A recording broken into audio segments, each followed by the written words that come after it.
Hello there, and welcome to Beyond Earth Stories.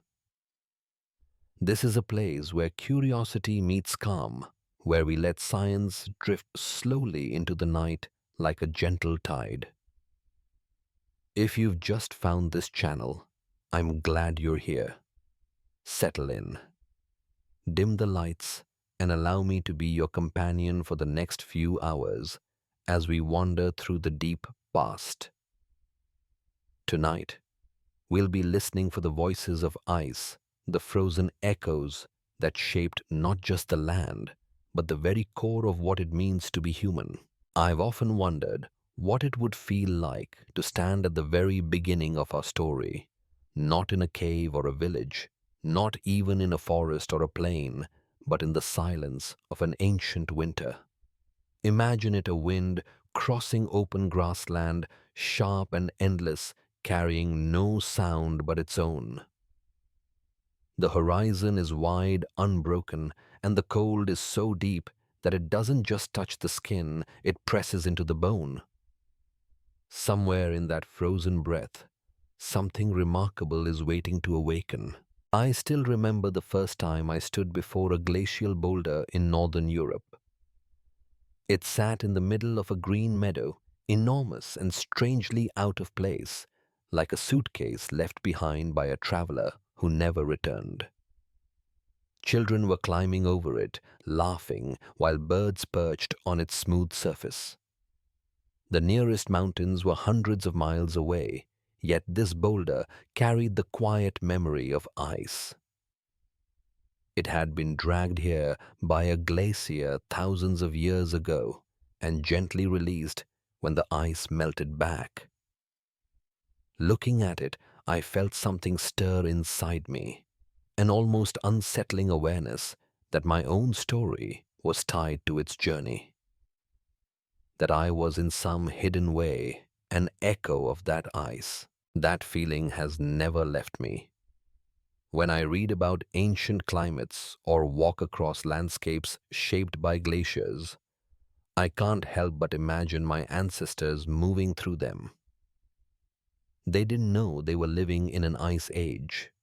They had no maps, no satellites, no mathematics to calculate the Earth's tilt or orbit. What they had was instinct hunger, fear, and the slow fire of intelligence catching hold.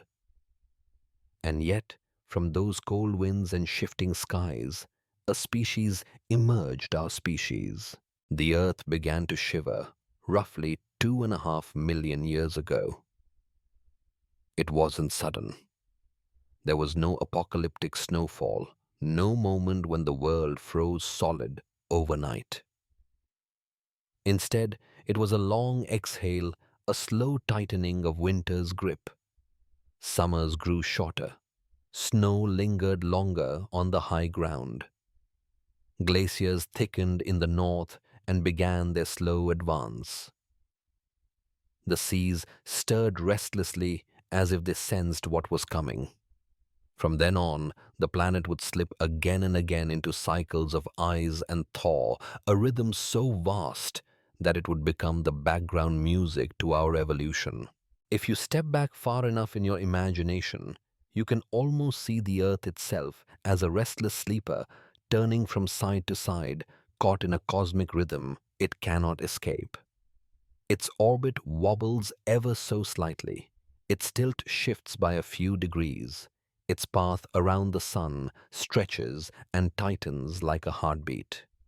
These movements, so slow they take tens of thousands of years to complete, are enough to alter the balance of sunlight falling on the northern continents. When conditions line up just right, snow refuses to melt.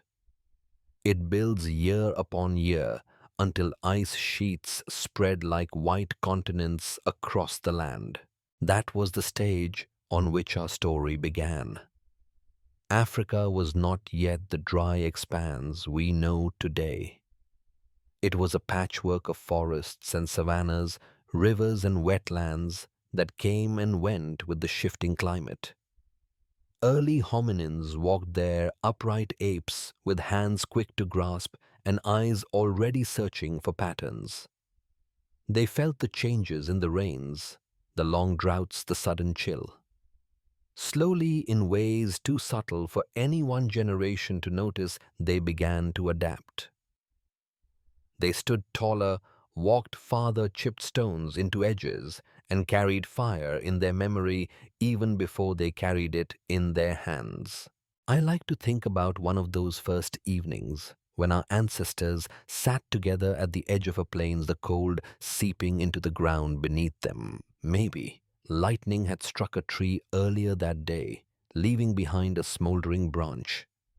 They would have drawn near, tentative at first, then closer. Heat, light, protection. It was all there, glowing in the dark. The wind howled across the steppe, but for the first time, something else answered it, the crackle of fire, the soft murmur of voices. In that fragile circle of warmth, humanity was beginning to take shape. And it is here, in this meeting of ice and fire, silence and voice, that the true story begins. The glaciers were not just sculptors of mountains and valleys. They were sculptors of minds. Every cycle of advance and retreat demanded resilience. Every drought and flood forced new ways of thinking. Every migration across an exposed land bridge or through a shrinking forest planted seeds of memory, imagination, and cooperation. The ice pressed against us, tested us, and in the pressure we became something more. The boulder in that meadow, the one I touched years ago, still sits where the glacier left it. But when I look at it now, I don't see a rock. I see a mirror. I see a reminder that the world we know, the warm summers, the green fields, the predictable seasons, is an exception, not the rule. Our bones, our thoughts, even the rhythm of our dreams carry the echo of frozen centuries. And the question that lingers, the one that will guide us forward, tonight is simple but profound. How did the age of ice make us human? I think the answer begins with listening not just to science, not just to fossils or isotopes or sediment cores, but to the land itself. To the wind that still carries a hint of ancient chill, to the stones that remember being dragged across continents, to the silence that waits in every frozen valley. If we listen carefully, we might just hear the beginning of our own story hidden in that cold breath. And once we hear it, we cannot help but follow it forward. The first time I learned about the Earth's long, slow cycles of cold, I was sitting in a quiet library, staring at a diagram of orbital paths. At first glance, it looked abstract, just lines and numbers, but then I realized what it meant. Our planet is never still. It tilts, it wobbles, it stretches its orbit like a dancer swaying in slow motion. Over tens of thousands of years, these subtle shifts decide whether summers melt the snow or leave it behind. And when the snow lingers, the ice grows. That was the hidden metronome of deep time, and when I finally grasped it, I felt as though I was hearing a rhythm that had been beating beneath my feet all my life without me noticing. 2.5 million years ago, that rhythm began to lean toward cold. The changes were gradual, like the dimming of a lamp that you don't notice until the room is already dark. The continents were drifting toward their modern arrangement. North and South America collided, creating a land bridge that reshaped ocean currents. Warmth that had once flowed freely between the Atlantic and the Pacific was trapped and redirected. Antarctica, isolated at the bottom of the world, was wrapped in currents that kept it locked in ice. Greenland, too, was beginning to freeze, while high mountains like the Himalayas and the Rockies pulled carbon dioxide from the atmosphere as their rocks weathered. Each piece alone might not have mattered, but together they formed the perfect stage for ice to spread. I often picture Earth at that moment like a restless giant taking a deeper breath. The ocean stirred, clouds shifted, rain patterns danced away from where they had fallen for ages, and across the continents, forests shrank. Where there had once been dense green canopy, clearings opened. Savanna stretched further. Lakes and rivers came and went, appearing like mirages and vanishing again. It was a world of constant adjustment, and our ancestors had no choice but to adjust with it. Imagine Africa, then not the dry Sahara we know, but a land that pulsed like a living lung. Grasslands spread wide, broken by ribbons of water, and scattered forests. Herds of elephants, antelope, and giraffe moved in great migrations, and among them walked the first humans. They weren't fully us yet. They were smaller, their tools simple, their fire uncertain. But their eyes were bright, forward-facing, searching for patterns in a shifting world. I sometimes imagine sitting beside one of them at dusk, watching the sun sail behind a line of acacia trees. The air would be cooler than we expect, the horizon streaked with dust, and the sense of impermanence heavy. Everything could change by the next season. The glaciers themselves were far away at first, locked in the north, but distance didn't protect Africa from their reach. As ice sheets advanced and retreated, they pulled at the whole planet's climate like a tide. Rain shifted south or north. Wetlands dried, forests thinned.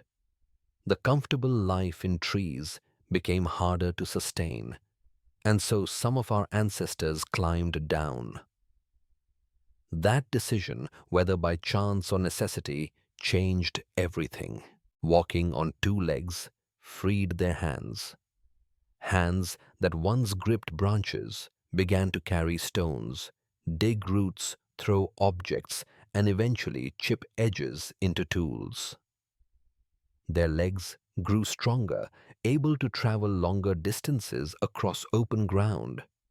Their posture lifted their eyes higher, letting them scan the horizon for predators or prey.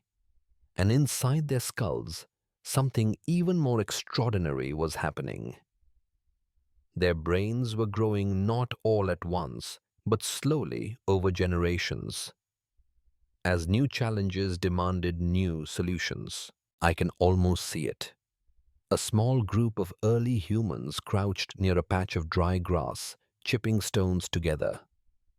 The first strike is clumsy, the second too shallow, but eventually one edge flakes just right, sharp enough to cut.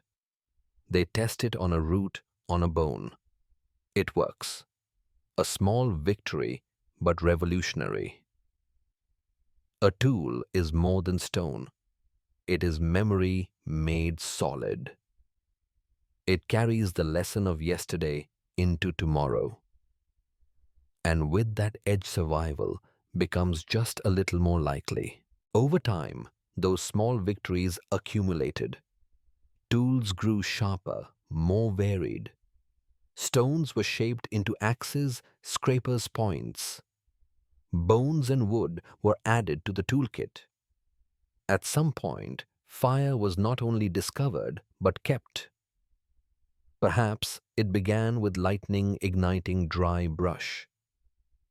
At first, our ancestors might have been afraid keeping their distance, but eventually they learned to bring embers back to protect them, to feed them. Fire meant warmth on cold nights, safety against predators, cooked food that released more energy for growing brains. Around firelight, something else may have begun to form community. The glow of flames drew people together, not just for heat, but for sharing. food stories, comfort. I sometimes wonder if laughter itself was born beside the first campfires, a sound that broke the silence of the cold. The world they faced was unforgiving. Glaciers advanced across Europe and Asia, carving valleys, grinding mountains into dust, lowering sea levels by hundreds of feet. Where the ice didn't reach, the cold still did. Grasslands spread in place of forests, creating vast hunting grounds, but also harsh exposed environments. Mammoths, woolly rhinos, and saber-toothed cats thrived, but so did hardship. To survive, our ancestors had to become not just toolmakers, but travelers. They followed rivers, coastlines, and herds across continents. Homo erectus. One of our early kin left Africa more than 1 million years ago, walking into unfamiliar lands, carrying fire and stone tools. They were true wanderers, the first to step beyond the cradle of humanity. When I think about them, I don't see faceless figures in animal skins. I imagine parents teaching children how to strike sparks, hunters working together to bring down prey, families staring at the night sky, perhaps already wondering what those distant lights were. Their lives were short and dangerous, but they carried inside them the beginnings of what we call humanity. And all the while, the Earth's cold breath continued. Glaciers advanced and retreated in slow pulses, shaping not just the land, but the fate of every creature. Valleys were carved into U-shapes, rivers were redirected, fertile soil was spread by grinding ice. The land itself became a kind of book written by glaciers, and our ancestors were learning to read it. They followed animal tracks across snowy plains. They found water in frozen landscapes. They noticed the changing patterns of plants. Every adaptation was a response to the ice, and every response pushed them closer to us. It's humbling to think that the very challenges that could have destroyed us were the ones that sculpted us. If the world had stayed warm and stable, perhaps we would have remained clever apes, comfortable in our forests, never forced to stretch beyond what was easy. But the ice refused comfort. It demanded ingenuity. It punished complacency. And in that relentless testing, something extraordinary emerged. Sometimes when I walk through a modern city, I think about that. Skyscrapers of steel and glass, highways full of cars, satellites orbiting overhead. All of it is in some deep sense the child of cold winds that blew millions of years ago. Without the ice pressing against us, without the droughts and floods and migrations, it forced, perhaps there would be no cities, no language, no stories. In the silence of glacial winters, humanity was born. And so when I touch a glacial boulder or stand in a valley carved by ice, I don't just see geology. I see memory. I see the faint outlines of the first tools, the first fires, the first migrations. The earth itself remembers, and if we're quiet enough, so do we. The closer I move in imagination to those early landscapes, the more I realize how fragile survival must have been. Picture a family of early humans stepping cautiously through tall grass on the African plain. The air is dry, the sun heavy, and yet a chill lingers in the mornings that reminds them the world is colder than it once was. They are not the only wanderers here. Herds of elephants rumble in the distance, antelopes scatter across the horizon, and predators wait in the shadows. To live in this place is to live at the edge of fear and hunger, but also at the edge of possibility. This was the world where our ancestors began their first great journey. They did not know they were writing history, but their footprints stretched farther than any creature before them. Little by little, they left the forests and rivers of Africa, following herds chasing seasons, searching for water. Some crossed into the Middle East, some reached Asia, and others would one day find Europe. Their spread was not a migration in the sense we think of today. No maps, no destination, only the slow pull of survival. Yet in time, those slow steps would carry them across the entire planet. One of the most remarkable of these travelers was Homo erectus. They were taller and stronger than their ancestors, with legs built for distance and a mind increasingly built for innovation. They carried fire where they went, not always tamed, but increasingly understood.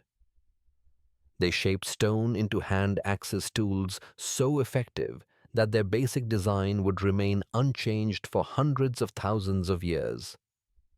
Wherever they moved, they left behind fragments of themselves, hearts, chipped stones, bones marked with the scars of butchery. Their presence was like a quiet drumbeat, steady, insistent, spreading across continents. I try to imagine what it must have felt like to stand at the edge of an unfamiliar valley, looking out over a world with no human voices beyond your own group. The silence must have been immense. Every rustle of grass could be danger. Every animal track could be food or death. Yet they walked on. That courage, or maybe that necessity, is part of us still. As the millennia passed, the ice continued its rhythm. Glaciers advanced further into Europe and Asia, carving the land and chilling the air. Forests retreated, replaced by open steppes where giant animals thrived. Woolly mammoths grazed in herds, their massive tusks curving like frozen crescents against the sky. Saber-toothed cats crouched in tall grass, their long fangs glinting. Giant ground sloths lumbered across the Americas, and short-faced bears roamed taller than a man even when standing on all fours. It was a world of giants, a living bestiary that seems almost mythical to us now. But to our ancestors, it was daily reality. What fascinates me most is how humans adapted not just physically, but mentally to this world. Strength alone could not outmatch a mammoth. Speed alone could not outrun a predator. What gave humans an edge was cooperation and imagination. I think about a group of hunters crouched together in the snow planning. One points toward a herd in the distance. Another sketches shapes in the dirt with a stick tracing a strategy. They are not just reacting to the world, they are imagining futures, rehearsing them, and then acting. That ability to picture what might happen before it did was a quiet revolution.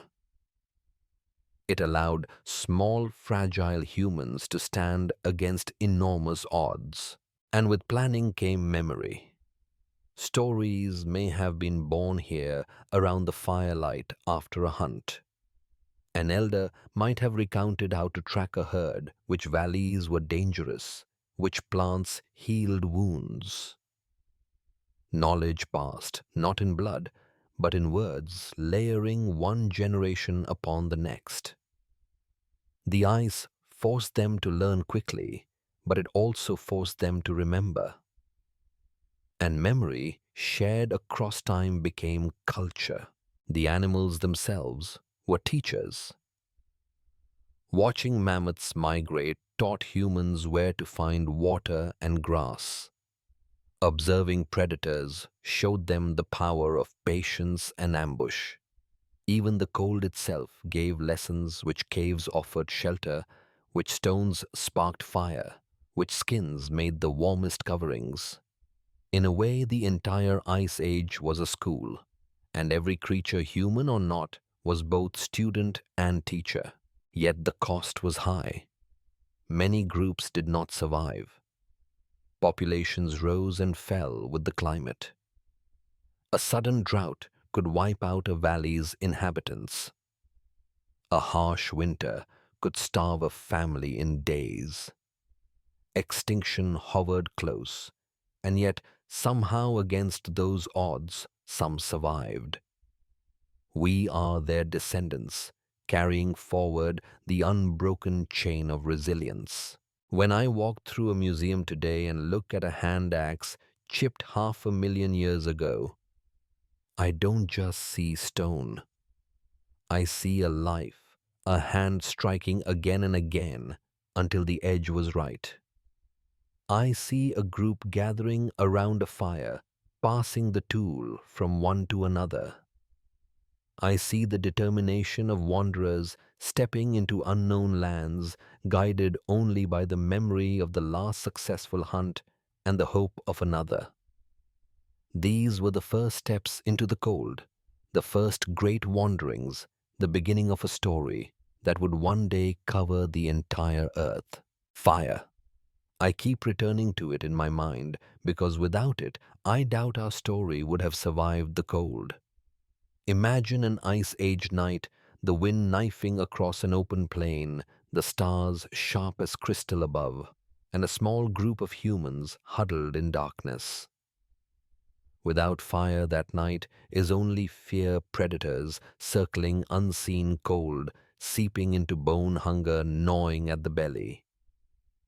But with fire, everything changes. I picture the first spark catching maybe from a lightning strike, maybe from stones struck together by chance. At first, it would have been terrifying. Flames hiss wood cracks, shadows dance in strange shapes. But then, warmth spreads outward. The chill lifts from skin. The circle of light pushes back the unknown. And in that circle, something deeper awakens belonging. Fire became more than survival. It became a gathering place, a center of gravity. The firelight let people see one another's faces in ways the sun never allowed. By night, with work and danger, paused voices softened. I imagine the first stories told here, not myths yet, not art but simple memory. Which valley held the herd last season? How a storm broke the trees by the river? Who was lost to the winter and who endured? These stories were not entertainment. They were maps, survival guides, threads stitching together past and future. But in the act of telling something new was born meaning. Cooking too transformed us. Raw roots and meat take hours of chewing and yield little. But roasted marrow softened tubers, cooked grains, these released energy, quickly fueling growing brains. Scientists today believe our large calorie-hungry brains were only possible because fire freed us from the slow grind of raw food. I find that thought extraordinary. Every idea I speak, every memory you hold is in some sense powered by 1,000,000 years of shared firelight meals. And with food came time. Fire allowed evenings of safety where people could sit without constant watchfulness. Children could play within the circle of light. Elders could teach. Lovers could whisper. The rhythm of life stretched beyond daylight into a new dimension. Night became not just silence, but community. It's tempting to think of these early fires as primitive, but when I imagine them, I see sophistication. Keeping fire alive required knowledge, how to shield embers from rain, how to choose wood that burns steady, how to carry coals from camp to camp.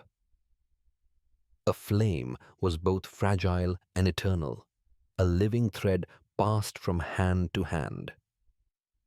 I picture a mother bending over glowing embers at dawn, breathing gently until sparks bloom again.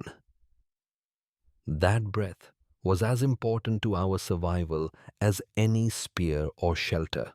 The power of fire reshaped our relationship with the world. We were no longer at the mercy of every cold night or stalking predator. We could alter our environment if only in small circles at first. But those circles expanded. Camps grew larger. Hunts grew more organized. Bonds deepened. To share fire was to share trust. Even now, when I sit before a campfire, I feel something ancient stir in me, a calm, a focus, as though my mind remembers nights long before history. And then, of course, came imagination. Flames twist and flicker, casting shapes on cave walls. Shadows dance into beasts, into spirits, into figures that resemble ourselves. In that flickering light, art may have been born. The painted caves of Europe, the carved ochre of Africa, the hand stencils of Indonesia, all may trace their lineage to moments when firelight turned stone into canvas. To see more than what is there, to give shape to memory, and dream is one of the most human acts we know. And fire was its stage. I often wonder if laughter, too, was born beside the fire. Think of the release it must have given after a day of hunger and fear, to laugh together in safety, to find joy in voices and faces glowing orange against the dark. Laughter is as much survival as fire. It binds us, eases tension, turns strangers into kin. Perhaps those first jokes were about the hunt, or about the stubbornness of weather, or simply about the strangeness of being alive. Whatever they were, they carried forward, and we carry them still. What's striking is how much of our humanity crystallized in that glow. Cooking, storytelling, art, laughter, trust, all took shape around fire. In the frozen silence of Ice Age nights, fire was more than heat. It was the forge in which our identity was cast. So when I imagine those long ago evenings, I don't just see survival. I see a species stepping into itself. A group of fragile apes became something else, human beings capable of memory, of invention, of community. Fire was not only our tool, it was our mirror showing us who we were becoming. The fire carried us further than warmth and food. It gave us the courage to wander. Once humans had the means to survive the cold nights, the world itself seemed to open. Our ancestors became travelers, drifting across continents in ways no other creature could. They were not the fastest nor the strongest, but they had endurance and imagination. Those two gifts carried them into landscapes shaped by ice and wind, places that seemed uninhabitable, yet became home. When I think of these wanderers, I see the long steppe stretching across Eurasia, grasses bending under relentless winds, the horizon never ending. In that vast space lived herds of animals that to us now seem almost mythical. Mammoths marched in slow, deliberate lines. Woolly rhinoceroses grazed where rivers cut through frost. Wild horses thundered across plains, their hooves drumming a rhythm into the ground.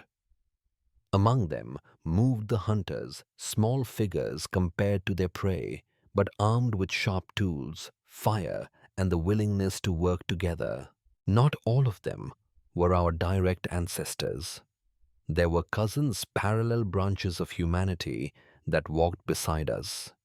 Neanderthals with broad bodies, built for the cold-skilled hunters of ice-clad Europe. Denisovans, shadowy figures, known mostly through traces of their DNA, who spread across Asia and into islands we later reached. These weren't beasts or half-humans, but people in their own right. Intelligent, resourceful, adaptive. They lit fires. Two-shaped tools cared for their young and their dead. When I hold a replica of a Neanderthal spear point in my hand, I feel as though I am shaking hands across time with a relative I'll never meet, but whose blood still runs in me. And that's the truth. We carry them with us. A small percentage of Neanderthal DNA lives in most non-African people today, and Denisovan genes persist in populations from Asia to Oceania. They didn't vanish entirely. They became part of us. I like to imagine encounters where fires burned at the edges of camps, where Neanderthals and early Homo sapiens looked across the flames at each other, recognizing in those eyes something familiar. Maybe there was rivalry, even violence. But maybe there was curiosity, maybe even love. We know from the evidence that children were born of those meetings. Our species is not just us alone, it is the memory of many. The wanderers carried not only bloodlines but knowledge. They learned which valleys were safe, which rivers carried fish, which caves gave shelter. They mapped the world with their feet one step at a time, and those maps lived in their memory, passed along in stories and gestures. I think about how it must have felt to arrive at a glacier's edge for the first time, a wall of ice stretching further than sight, taller than trees, groaning with ancient weight. To some, it must have been terrifying, to others, awe-inspiring. To me, even now, glaciers feel alive, like sleeping giants breathing in silence. Our ancestors stood before them and knew they were fragile in comparison. And yet, they stayed. They adapted. They found ways to live where few creatures could. The steppe itself was both harsh and generous. Winters were long, but summers burst with life. Herds migrated, and with them, people followed. The hunters became nomads, learning to track not just animals, but the seasons themselves. They moved in groups, sometimes small, sometimes larger, bound together by necessity. Cooperation was not optional. It was survival. One hunter alone could not bring down a mammoth, but a group with strategy, patience, and courage could. In those hunts, humanity sharpened its greatest tool, unity. I often imagine walking beside them, feeling the crunch of frost, underfoot the air burning cold in the lungs. The silence broken by the sound of a mammoth's trumpet, the distant howl of wolves, the crack of a spear thrown true. Life balanced on a knife's edge, but within that danger there was also meaning. To wander was to become. Every step taken into the unknown reshaped what it meant to be human. The ice was never a passive backdrop. It dictated where rivers flowed, where animals grazed, where people could settle. It forced migration routes, sometimes opening land bridges when seas fell, sometimes cutting them off, when glaciers melted and waters rose. Our ancestors crossed into lands that would one day be called Europe, Asia, Australia, the Americas, all guided by the push and pull of ice. Each crossing was a gamble, but each gamble made us more. Even now, I feel the echo of their footsteps. The wanderers of ice and steppe didn't just spread across the earth. They spread across time, embedding themselves in us. Every breath I take in cold air, every moment I stand before a vast horizon, I feel them. We are their continuation. The journey that began in Africa under shifting skies has never truly ended. I have often thought of ice as an artist, a sculptor working with a patience beyond our comprehension. Where we measure time in hours or years, glaciers work in millennia. They slide forward almost imperceptibly, yet with a strength that reshapes entire continents. When the Ice Age pressed its hands upon the earth, it left behind landscapes that still speak today.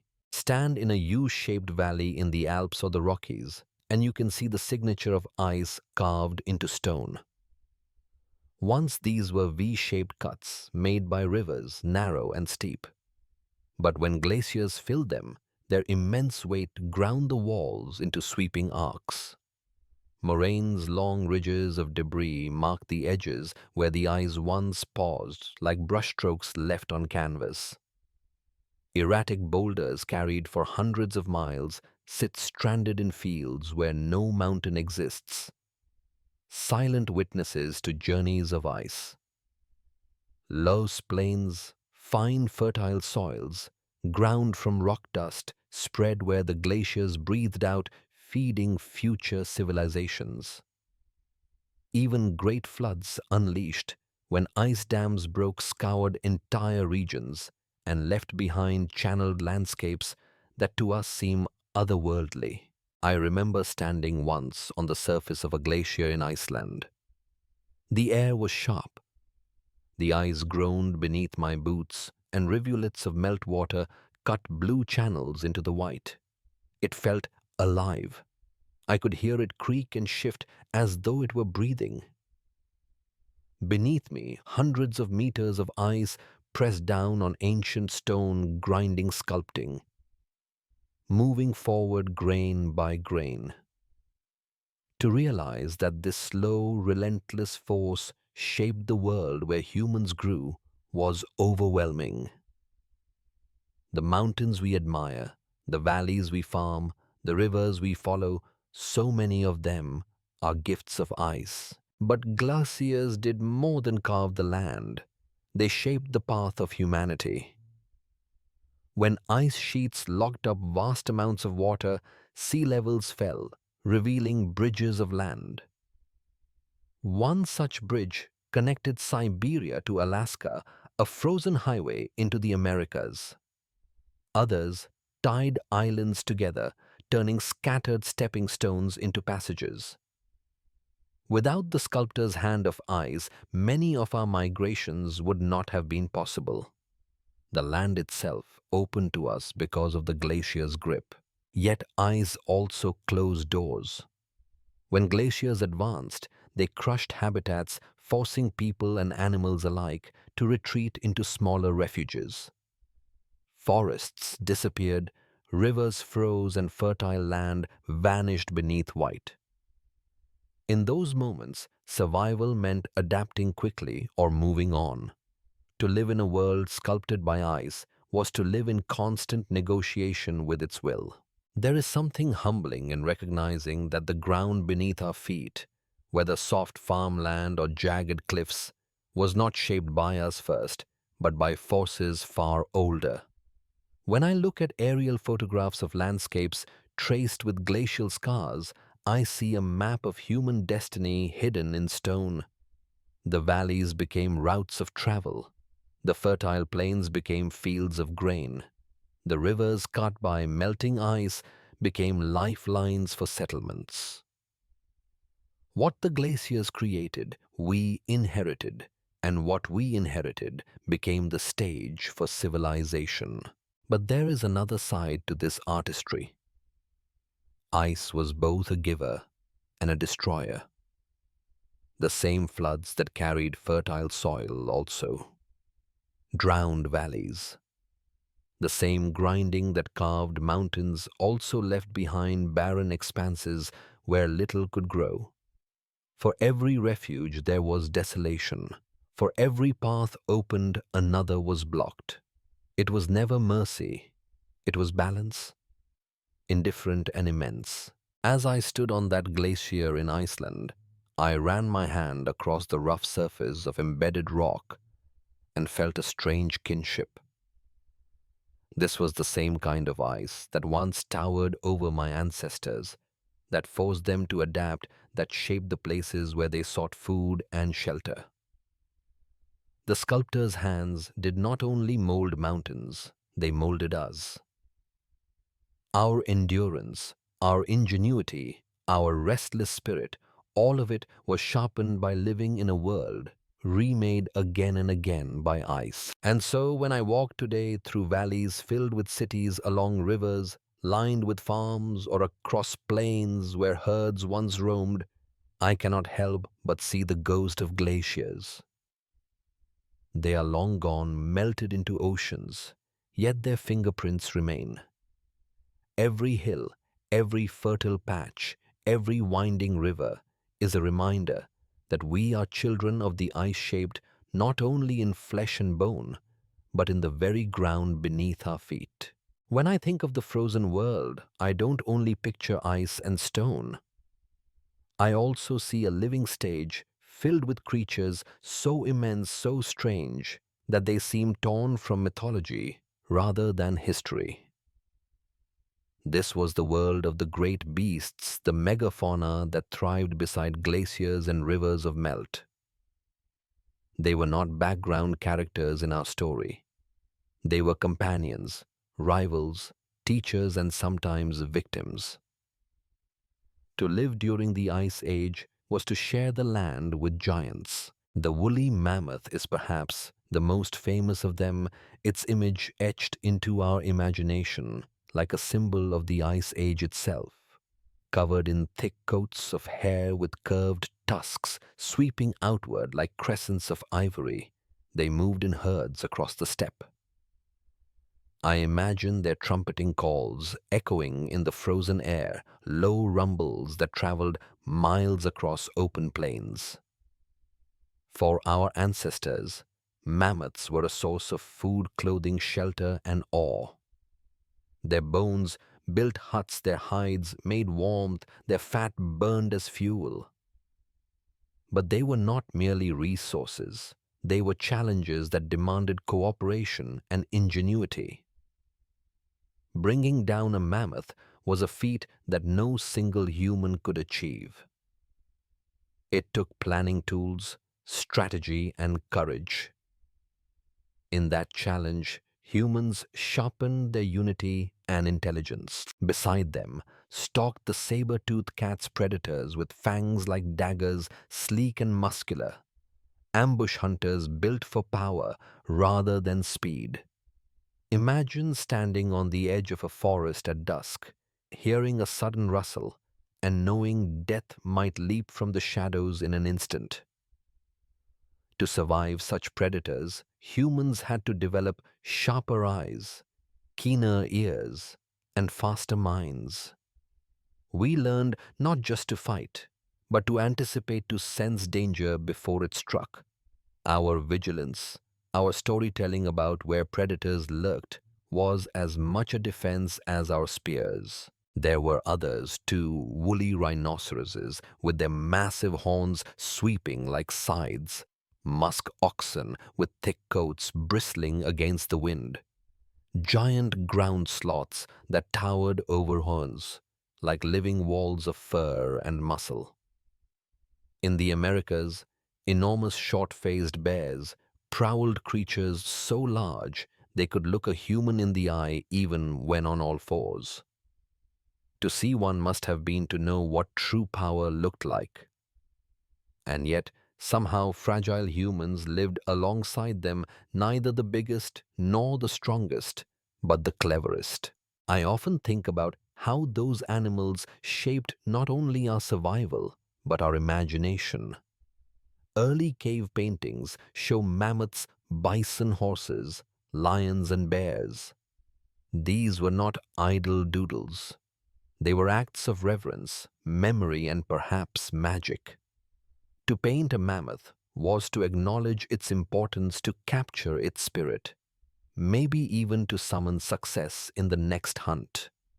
The beasts were part of our minds as much as our world. They walked not only through our valleys, but through our dreams. It's easy to forget how fragile that balance was. The megafauna thrived because the world of ice and grass favored them. Open steppes provided endless grazing. Cold climates reduced disease. Vast territories allowed them to roam and grow enormous. But when the climate shifted, when glaciers retreated and forests returned, the giants began to falter. Grasslands shrank, food grew scarce, and humans, now skilled hunters, pressed harder. One by one, the titans began to disappear. I imagine what it must have felt like for a group of humans to stand over the carcass of a fallen mammoth, not just with triumph, but with a sense of gravity. They had slain a creature older and stronger than themselves, a mountain of life. The meat would feed them for weeks, the hides warm their children, the tusks become tools and ornaments. But somewhere, perhaps in the quiet of the night, they must have felt a weight, a recognition that in taking the life of giants, they were altering the world itself. Some scientists argue that humans alone caused the extinction of many megafauna. Others say it was the warming climate that doomed them, and humans were only part of the pressure. The truth may be both, but either way, the loss was immense.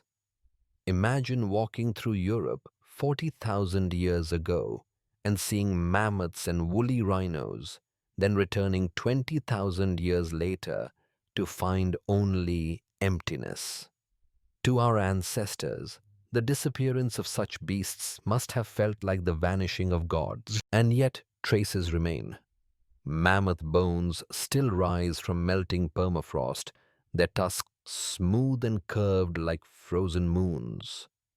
In some places, preserved carcasses lie in the ground with hair and flesh intact, as if waiting to awaken.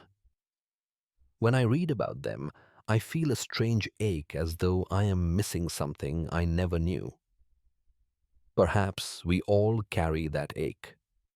The myths of dragons, giants and monstrous beasts may be echoes of memories passed down from those who once lived among true titans. The beasts were not just scenery, they were tests. To live alongside them forced humans to sharpen every skill: hunting, tracking, planning, cooperation, imagination. The beasts gave us fear, but they also gave us courage. They gave us food, but also meaning. Their presence demanded more of us than the world of forests ever had. And in answering that demand, we became more human. When I look at the painted walls of Chauvet Cave, where lions prowl and mammoths march across stone, I don't just see art. I see a memory of relationship. Those early artists were saying, we lived among them and they shaped us. Their images are not only records of animals long gone, but of a world that made us who we are. To this day, when I walk through an open plain in winter and see the horizon stretch wide, I can almost imagine a dark shape moving at the edge of vision. A mammoth, a lion, something massive and alive. The world feels emptier without them, but their echo lingers. The Ice Age beasts are gone, yet they remain in our bones, in our stories, and in the very way we learn to survive. When I think of the Ice Age, I don't only see ice and beasts. I see people, our ancestors, living in ways that to us feel almost unimaginable. Yet they were the foundation of everything we are today. These were the makers of stone and fire, the wanderers of valleys and steppes, the storytellers whose words vanished into the night, but whose spirit endured. They lived at the edge of survival, but they also lived at the edge of invention. Stone was their first great companion. A simple rock shaped by steady hands became a tool sharper than bone, harder than wood. At first, flakes struck from one stone to another were enough sharp edges to cut, meat, scrape hides, dig roots. But with time came skill. Humans learned to read the stone itself, to feel the angle, the grain, the strike that would make it split just right. From this grew axe scrapers, spear points, objects of survival that were also objects of knowledge. To hold such a tool was to hold generations of practice passed from hand to hand across centuries. I've stood in a museum staring at such tools chipped 500,000 years ago and felt the weight of their meaning. They are more than stones. They are the first sparks of memory made solid. With tools came new ways of living. Animals once too dangerous to approach could be hunted. Hides could be scraped into clothing, bones shaped into needles. Suddenly the cold was less of a master and humans less of a victim. I imagine a woman sitting by a fire, sewing fur with bone thread, her child beside her. Outside the wind howls, but inside there is warmth, protection, continuity. That is the moment where humanity takes a step away from mere survival toward shaping its destiny. Shelter grew more elaborate too. Caves became homes, but so did huts built from mammoth bones and hides arranged with care, lit by hearths at their center. These were not random shelters. They were planned, structured, shared. Within them, humans learned to live not as scattered individuals but as communities. The bond of blood became the bond of tribe. To eat together, to huddle together, to sleep under one roof was to discover the strength of belonging. And with belonging came language. Its origins are lost, but I can almost hear the first experiments in speech gestures giving way to sounds, sounds becoming patterns, patterns growing into meaning. At first, perhaps just warnings, lion, fire, water. Then names, memories, questions. Language was a revolution as profound as fire.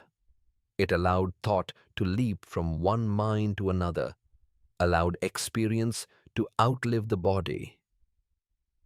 It bound groups not only in the present, but across generations. Around the fire, words became threads weaving people together into something larger than themselves. I think often about those nights. A group gathered close, flames crackling, shadows dancing on cave walls. An elder speaks, recalling where herds once passed, where rivers flowed before the last freeze. Children listen, wide-eyed, their minds absorbing the world through story. In those moments, humanity was not only surviving, it was becoming self-aware. It was remembering. It was imagining. Art emerged alongside this awakening. On cave walls, in carved bone, in beads of shell, people began to express what they saw and what they dreamed. A mammoth drawn in ochre, a lion traced in charcoal, a hand pressed against stone. These were not mere decorations. They were declarations. We were here. We saw. We felt.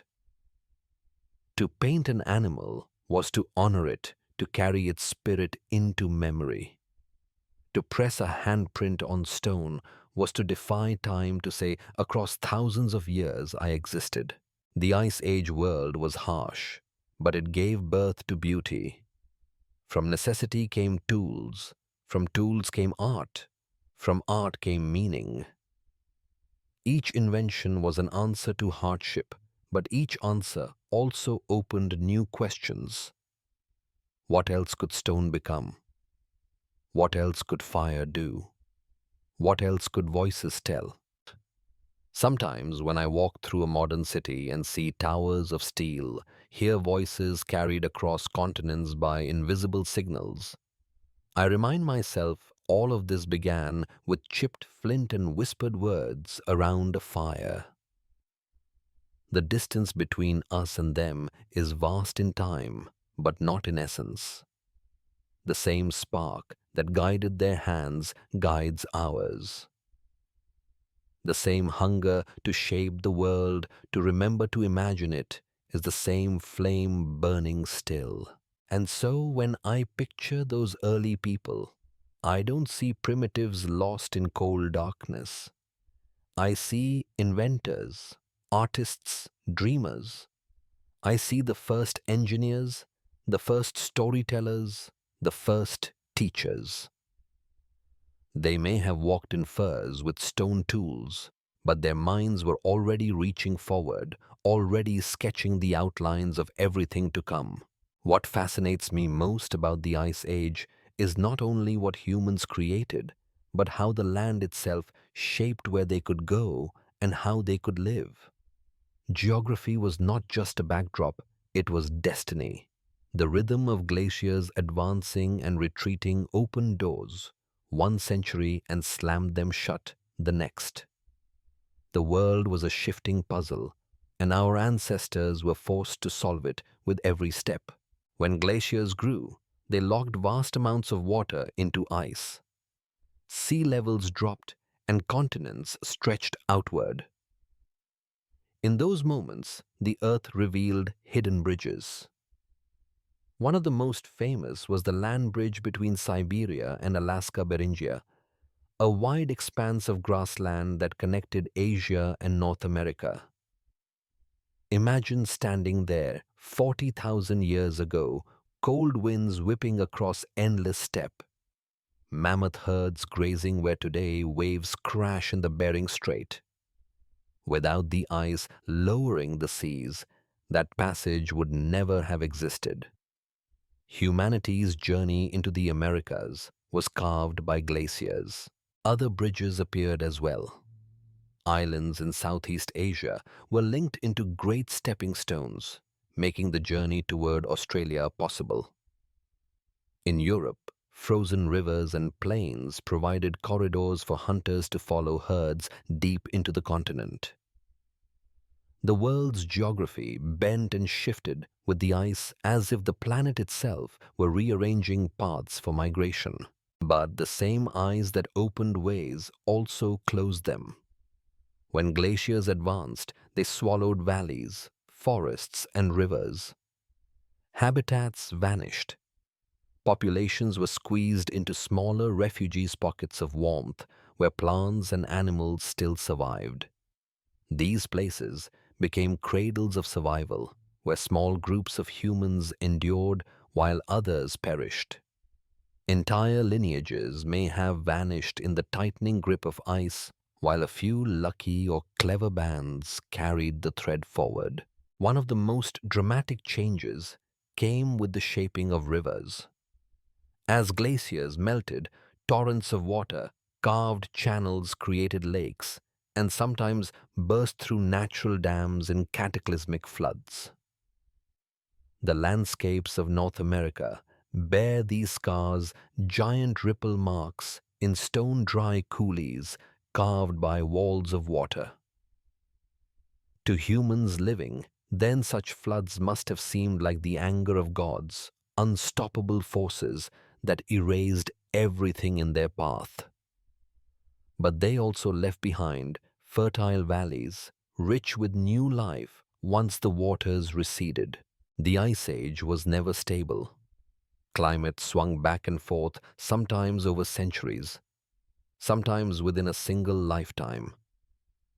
A child born into a world of grassland might grow old in a forest, her grandchildren facing snow where she once saw flowers. To live in such a world meant to accept change as constant. Movement was not a choice, but a necessity. Humans learned to read the signs of the land, the migration of animals, the patterns of rivers, the shifting of seasons. Geography became knowledge, and knowledge became survival. What I find extraordinary is how these movements shaped who we are. Migration demanded flexibility. Groups that stayed too fixed often died with the land that failed them. Those who adapted, who took risks and walked into the unknown, carried humanity forward. Each crossing of a land bridge, each journey into a new valley rewrote the map of our species. Even today, our bodies remember those journeys. Genetic studies show how humans spread wave after wave, leaving Africa, reaching Asia, Australia, Europe, and finally the Americas. Every one of us carries the trace of those ancient footsteps. The lines in our DNA are like paths across a frozen earth, routes carved by necessity, courage, and geography. When I think about this, I realize something profound. The ice did not just sculpt mountains and rivers, it sculpted us. It dictated where we could walk, whom we could meet, what we could eat, and how we could endure. Our story is written not only in firelight and stone, but in valleys carved by glaciers and bridges revealed by the sea. What strikes me most about this long journey through the Ice Age is how humans did not merely adapt to the land, but learned to shape it in return. Until this point in our story, we had been wanderers, followers of herds, seekers of rivers, children of geography. But as time passed, something shifted. The environment was still master, but humans began to bend it little by little to their needs. That slow change marked the beginning of the path that would one day lead to civilization. At first, shaping the land was simple necessity. Fire was the earliest tool not only for warmth, but for altering the world around us. Our ancestors burned grasslands to drive animals into the open, reshaping habitats for the sake of a hunt. A patch of forest set aflame became new pasture where grazers would return, and so the hunters followed. Without realizing it, humans were already playing a role in ecosystems, turning chance landscapes into managed ones. Fire was not just survival. It was the first instrument of control. Shelter was another step. Caves had long provided protection, but people began to build in places where stone offered no cover. Mammoth bones formed frames for huts, hides stretched across wooden poles, stones stacked into circles to block the wind. These were not random shelters. They were chosen, arranged, remembered. Over generations, certain valleys became favored places to return to, and certain caves bore layer upon layer of hearths and tools. What began as temporary camps grew into the rhythm of settlement. Though still nomadic humans were slowly weaving themselves into the land, hunting itself grew more sophisticated. Spears were no longer just sharpened sticks. They were tipped with stone points, balanced with foresight, and thrown with the aid of spear throwers that extended reach and power. Later, bows and arrows would transform the hunt even further. Each improvement meant that animals once too fast or too dangerous could now be faced. With those tools, humans not only survived in new environments but thrived. They expanded into colder regions, higher mountains, denser forests. Geography no longer dictated limits in the same way. We were learning to bend its rules, but the land pressed back. Every ice age advance brought scarcity. Herds shifted plants, disappeared rivers, froze. In these hard times, humans turned inward, drawing on community and memory. Knowledge became the greatest survival tool. Which valleys held edible roots even in the frost? Which caves trapped warmth from the sun? Which stones chipped best into blades? Such wisdom spoken across fires and etched into memory was itself a kind of map. Geography was no longer just physical, it became cultural. written into stories, songs, and lessons. The shaping of the land also happened in smaller, quieter ways. In some regions, humans began to carry seeds and tubers from place to place, not yet farming, but noticing plants grow where they are dropped, berries return where they are scattered. Over thousands of years, these small habits would build into something larger. But even here, at the edge of prehistory, we see the hints, the human desire not only to take from the land, but to guide it. What fascinates me most is how this interaction between humans and environment created diversity. Groups that lived near coasts turned to fishing and shellfish, leaving behind piles of shells that still mark their camps. Those in forests learned the habits of deer and boar, while steppe hunters specialized in mammoths and bison. Mountain dwellers mastered stone and shelter. Desert wanderers mastered patience and water. The Ice Age world was not one uniform struggle, but 1,000 different experiments in survival. Geography was the teacher, but each community wrote its own answer. And then there were the crossings. Those moments when geography reshaped everything at once. When seas fell and land bridges appeared, humans took risks that would echo forever. The crossing into Australia, more than 50,000 years ago, demanded not only land travel, but some form of watercraft rafts or canoes made of wood and reed. To imagine that leap fills me with awe. A group of wanderers staring across waters at faint shapes of land chose to push forward into the unknown. They carried fire tools and memory, and with them they carried humanity itself into a new continent. Later, the passage into the Americas would be just as transformative. The land bridge of Beringia was vast, but beyond it lay an ice wall that blocked the way south. Only when the glaciers retreated did humans pour into the new world, spreading across thousands of miles with astonishing speed. Within a few thousand years, they reached the tip of South America, filling an entire hemisphere with their presence. Geography opened the door, and humans with their resilience stepped through it.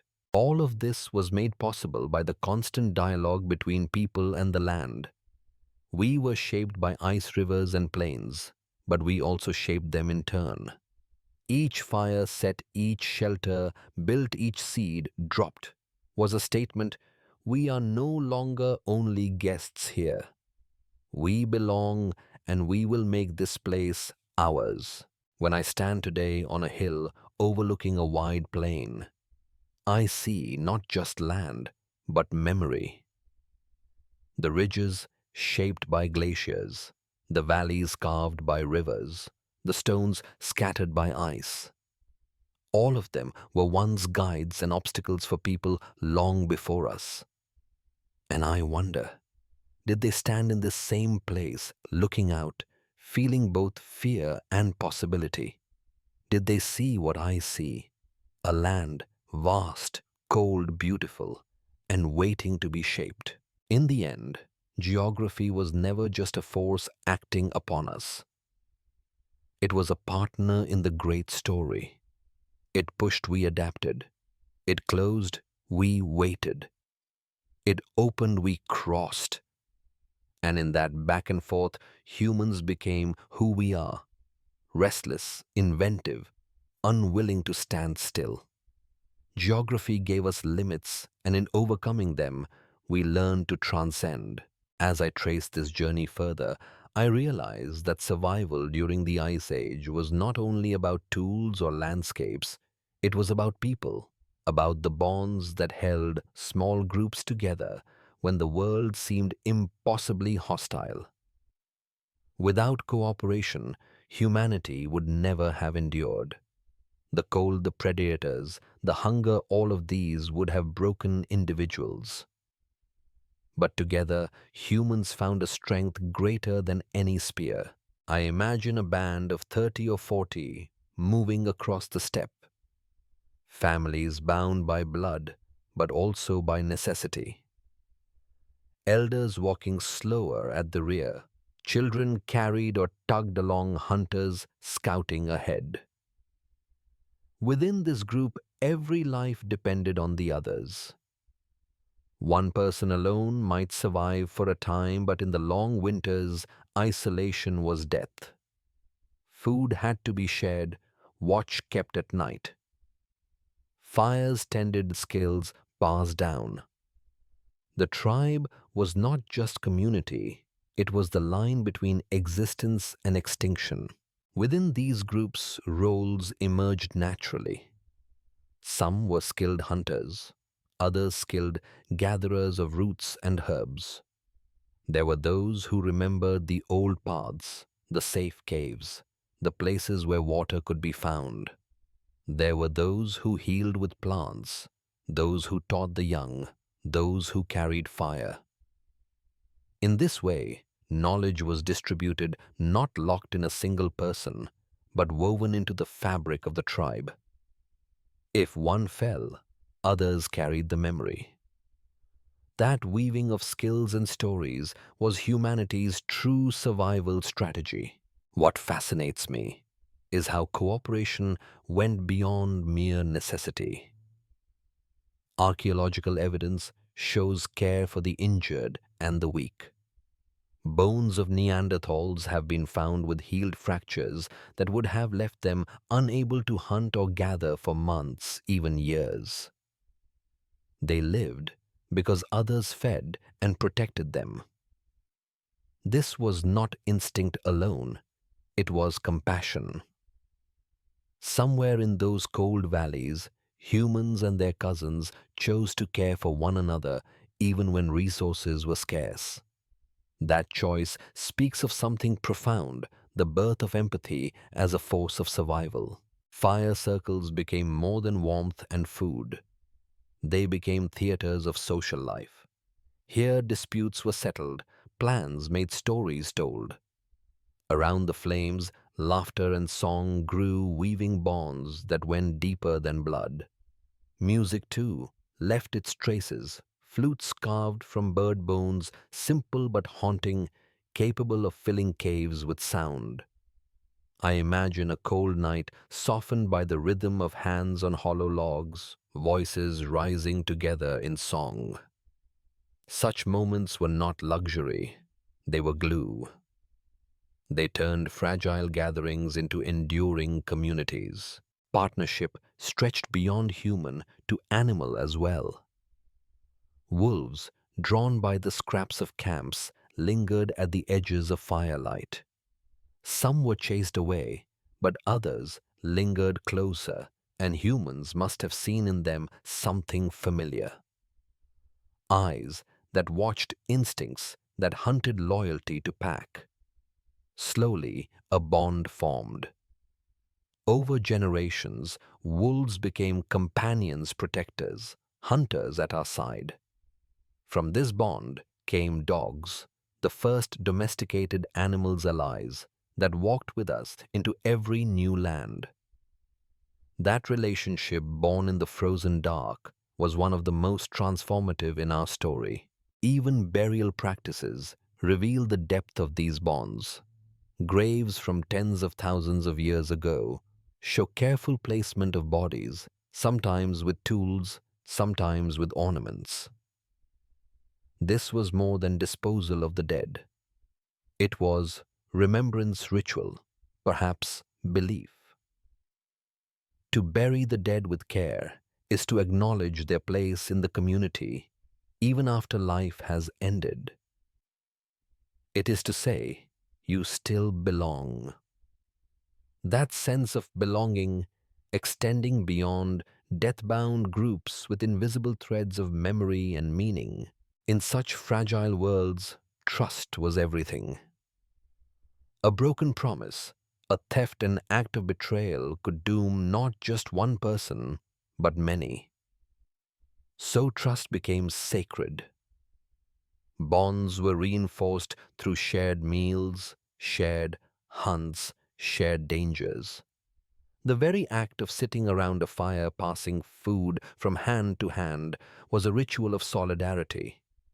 To eat together was to affirm we are one, and together we endure. Looking back, it seems clear that our humanity was forged not only in struggle against the cold, but in connection to one another. Intelligence alone was not enough. Tools alone were not enough. What kept the flame alive through countless winters was the tribe, the bond of shared lives. It was the laughter at night, the care for the weak, the teaching of the young, the honoring of the dead.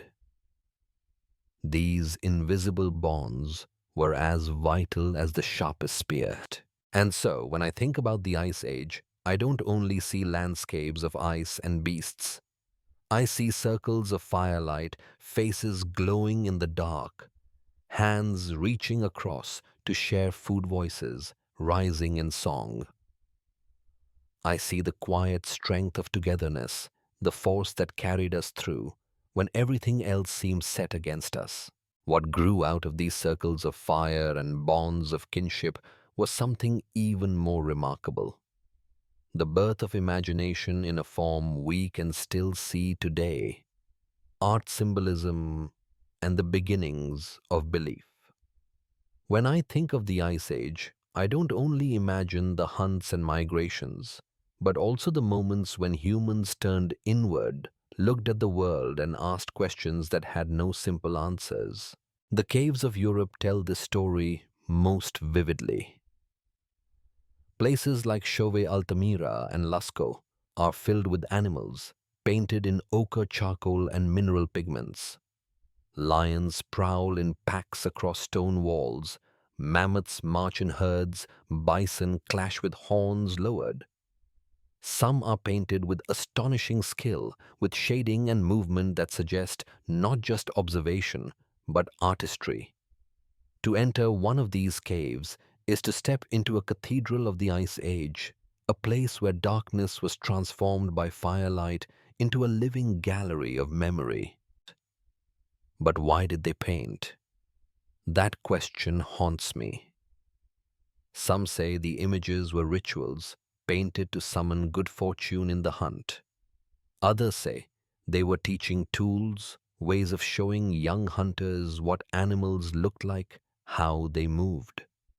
Still others believe they were spiritual expressions of awe before creatures that seemed larger than life. Perhaps they were all of these.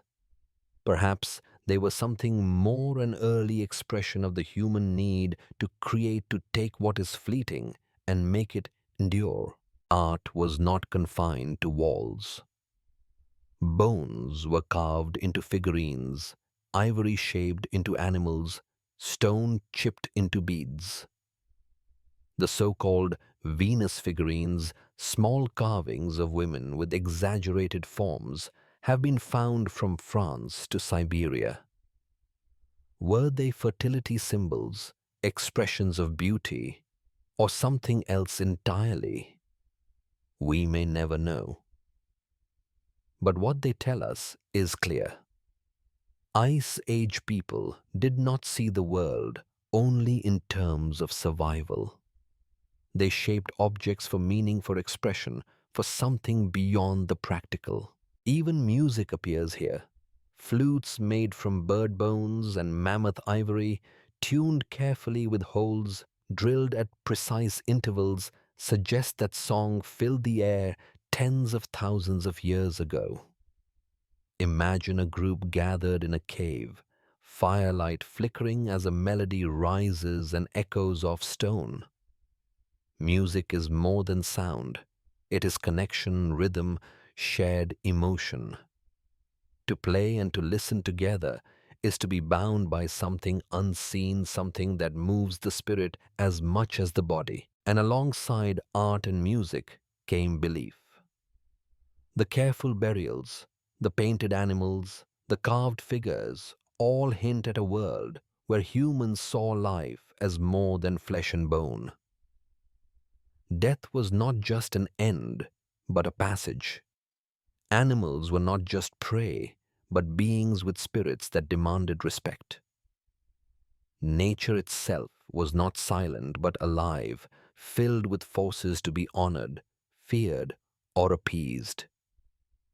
This was the dawn of spirituality, of myth of the unseen world that would one day blossom into religion.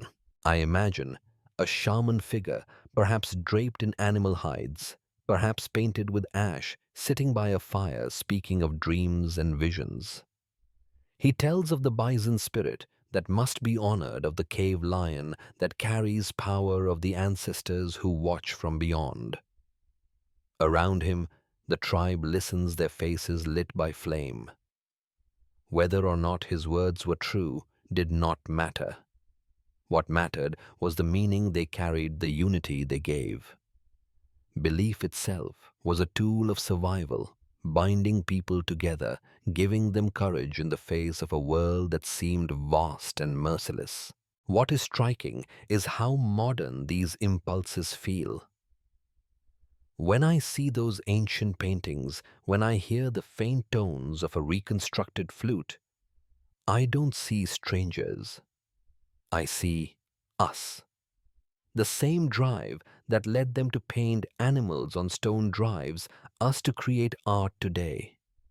The same impulse that led them to bury their dead with care leads us to hold funerals, to write epitaphs to remember. The same need to imagine, to believe in something larger still shapes us in temples, stories and dreams. The Ice Age gave us more than tools and survival. It gave us the spark of culture, the sense that life is not only about food and shelter, but about meaning.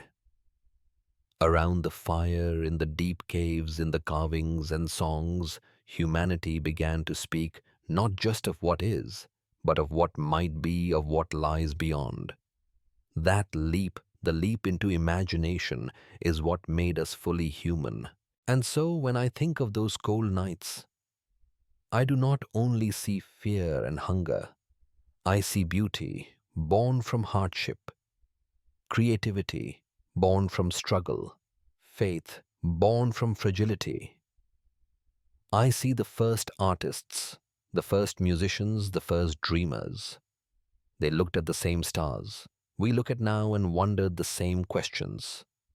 Who are we? Why are we here? What comes after? Their answers were painted in ochre and sung in hollow bones, but their wonder lives on in us. If art and belief marked the dawn of imagination, then the Ice Age also marked something else just as profound, the beginning of our relationship with other species. This was the era when humans began to weave animals into their lives not only as prey or predators, but as partners. That partnership, fragile at first, would grow into one of the most transformative forces in human history. The earliest and most significant of these companions was the wolf. I picture the scene, a group of humans huddled around their fire meat, roasting on the flames, scraps tossed aside. In the darkness beyond the circle of light, a pair of eyes gleams watchful, hungry, hesitant. Wolves had always been near, competing for prey, sometimes threatening humans themselves. But here, something shifted. Instead of chasing them away, perhaps a few scraps were left behind. Perhaps certain wolves lingered, less aggressive, more curious. Over time, a cautious trust grew. Wolves with calmer temperaments stayed closer to the firelight, learning that humans could mean food, warmth, safety. Humans in turn noticed that wolves had sharp senses, that they barked warnings at predators, that they could follow scents no human nose could trace. Slowly, generation by generation, a bond formed. Wolves became dogs. And with that bond, a new kind of partnership entered the human story, the domesticated animal. This was not just companionship. Dogs changed survival itself. They helped track game-guarded camps and offered warmth in the cold. They became extensions of human perception, hearing what we could not hear, smelling what we could not smell. They also became symbols, spirits of loyalty and guardianship. Burial sites showed dogs laid to rest with humans, sometimes with ornaments, as if their bond extended beyond life. To live with a dog was to live with a partner who was both family and tool, protector and friend. But dogs were not the only animals to enter human orbits. Even before true farming people were experimenting with ways to shape the behavior of the creatures around them. Reindeer hunted for meat and hides were also observed for their migrations tracked across vast distances. Over time, small steps toward taming certain animals began. Not yet full domestication, but hints. A calf raised a young animal, tethered a herd guided by fire or fences of wood. Humans were beginning to realize that animals were not only to be chased and killed, but could be guided, managed, even partnered with. This shift was revolutionary. For hundreds of thousands of years, humans had lived as hunters and gatherers, dependent entirely on the rhythms of the land. But the beginnings of domestication dogs by the fire reindeer, nudged into herds, wild plants scattered near camp, hinted at a future where humans would not only adapt to the land, but bend it entirely to their will. The seeds of farming and herding were being planted long before the first true fields or flocks, and with this came deeper meaning. Animals were not just bodies of meat. They became symbols, spirits' teachers. The paintings on cave walls were not portraits of prey alone. Lions, bison, mammoths, and horses all carried weight beyond the hunt. They were totems of power, embodiments of forces larger than human life. To paint a bison was perhaps to ask for its strength. To carve a horse was to honor its speed. These animals were woven into myth and story, not as mere resources, but as beings with roles in the unseen world. Burials also reveal this connection. Some graves contain not only tools and ornaments, but animal bones carefully placed. A reindeer antler beside a human skull. A fox laid next to its human companion. These were not accidents. They suggest relationships of respect, companionship, even reverence. Humans were beginning to see themselves not as separate from animals, but as part of a shared circle of life and death. This relationship extended into ritual. Some archaeologists believe that certain sites filled with the bones of particular animals arranged in patterns were ceremonial. Perhaps they were places where humans gathered to honor the herds they hunted, to ask forgiveness, to give thanks, or to strengthen the bond between hunter and prey. If true, this is extraordinary. It means that even before farming, even before cities, humans saw themselves in relationship with the animal world in a spiritual sense. I often imagine the first moment when a child reached out to touch a wolf pup, by the fire when laughter rang out at its playful bite, or the moment when a hunter, instead of killing a young reindeer, chose to guide it back to camp. These small gestures, repeated countless times, shaped the path of humanity. They remind me that history is not only grand migrations and battles, but tiny acts of curiosity, patience, and connection. And this connection has never left us. The animals of the Ice Age are gone, but the relationships forged there endure. Every dog lying by a fireplace today is the descendant of wolves who once lingered at the edge of human camps. Every herd of cattle or flock of sheep owes its existence to the first hesitant experiments in guiding wild creatures. Even the stories we tell, filled with animals as symbols and companions, are echoes of the myths whispered by firelight in caves long ago. This, to me, is the heart of the Ice Age's legacy. Not just survival against the cold, but the discovery that survival was stronger when shared with one another, and shared with the animals who walked beside us. The first partnerships we formed beyond our own species set us on a course that would transform the world. In the bond between human and animal, I see the beginnings of civilization itself. What fascinates me as I move deeper into this story is how climate itself became a silent architect of our destiny. The Ice Age was never one long winter but a rhythm of freezes and thaws, of glaciers advancing and retreating like a vast breath across the earth. These swings in climate were not background noise. They were the stage upon which every drama of human survival played out.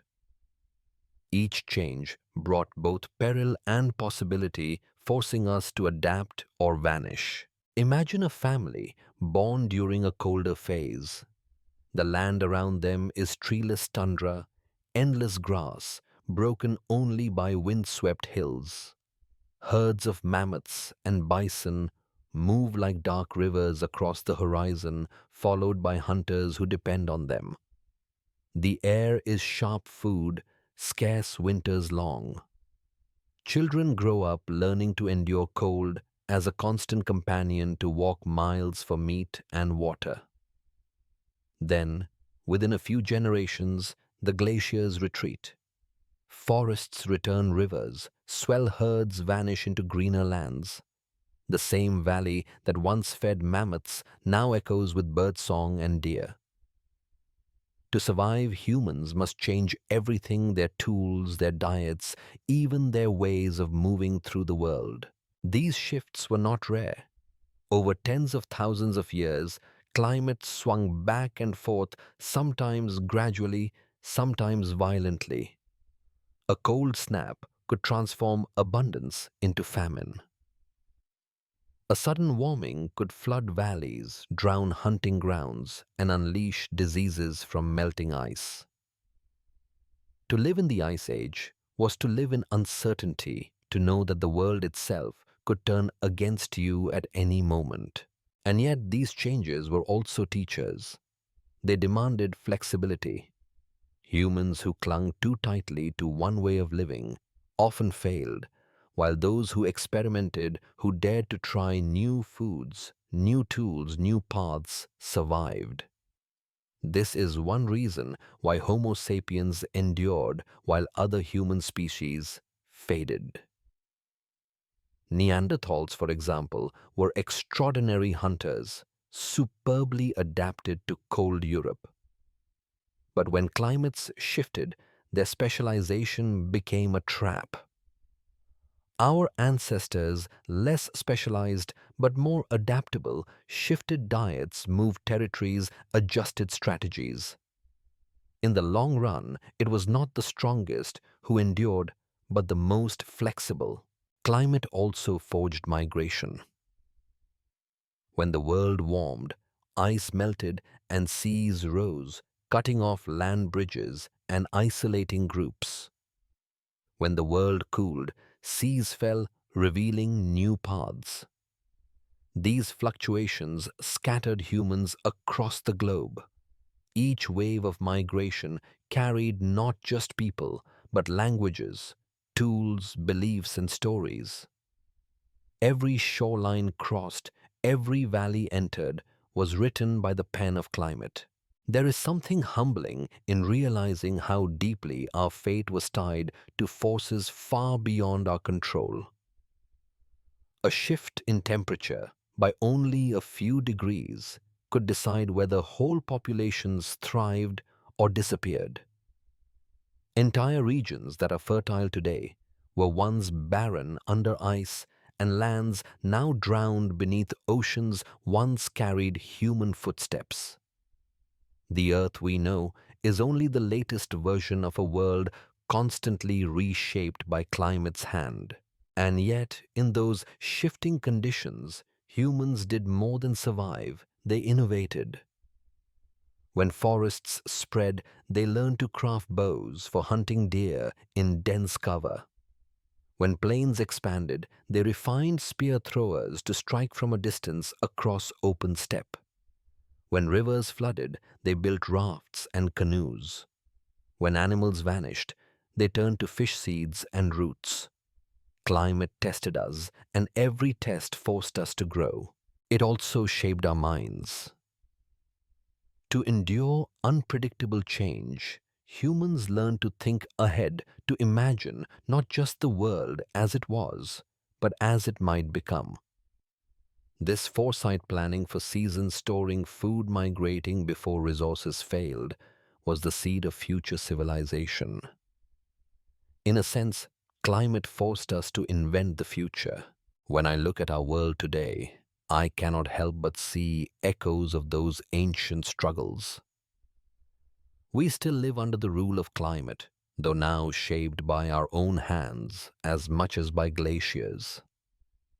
The floods, droughts, and storms we face remind me that we have always lived at the mercy of Earth's breath. But I also remember that we have always endured, always adapted, always found ways to bend with the changes rather than break. In the Ice Age, climate was both destroyer and creator. It took lives, shattered homes, and erased landscapes. But it also pushed us to move, to invent, to imagine. Without its swings, perhaps we would never have spread so far, never have learned so much, never have become what we are. In every gust of Ice's age wind, in every retreat of glacier, there was a challenge. And in answering those challenges, humanity became itself. As I come to the end of this journey through the Ice Age, I feel a deep stillness settle in me. We have walked together through frozen plains and deep caves, stood beside mammoths and lions, listened to the music of bone flutes and the whispers of firelight. We have seen how glaciers shaped the land, how people adapted, how bonds of kinship, art, and belief carried fragile lives through endless winters. And now, looking back, what strikes me most is not the hardship alone, but the resilience. Our ancestors were not only survivors, they were dreamers, creators, and seekers of meaning. Out of cold and hunger, they drew beauty. Out of fear, they found courage. Out of uncertainty, they built hope. The Ice Age was not just an age of struggle. It was the crucible where humanity was forged. When I think of them, I feel connected across the millennia. Their hands shaped the first tools, but their hearts shaped the first stories. Those stories, painted on cave walls, carved in bone, sung in dark caverns, are still alive in us. Every time we imagine, every time we create, every time we wonder, we walk the same path they once walked. And perhaps that is the greatest lesson of the Ice Age, that even in the harshest times, we carry within us a light that refuses to go out. It is the fire we tend together, the bond that binds us, the dream that pushes us forward. Ice may cover the land, but it cannot freeze the human spirit. Thank you, my friends, for walking with me through this story. Thank you for listening, for imagining, for sharing this journey beyond time and ice. If you have enjoyed this video, please remember to subscribe to Beyond Earth Stories so you can follow the next chapters we will explore together. Until then, I wish you peace in your life, warmth in your days, and strength in your heart.